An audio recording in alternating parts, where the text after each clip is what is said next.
It's day 9 of Commute Challenge 2018, and for today's commute method, I'm riding a unicycle. But not just any unicycle. This is a mountain unicycle, and with its fat, knobby tire, this baby is designed for going off-road. So I'm gonna hit a little single track on the way home from work. I've got to say that riding along the Cross Kirkland Corridor sure beats being stuck in traffic.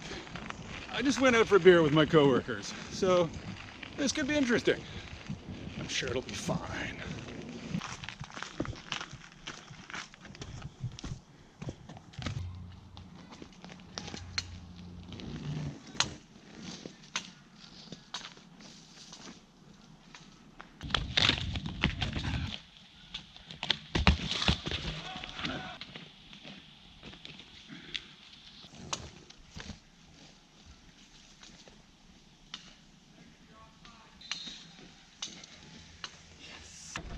The last time I did off-road unicycling was 2 years ago, and that was just before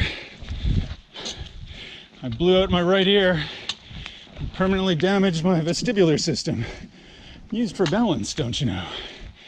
So I'm pretty happy to be doing this ride right now.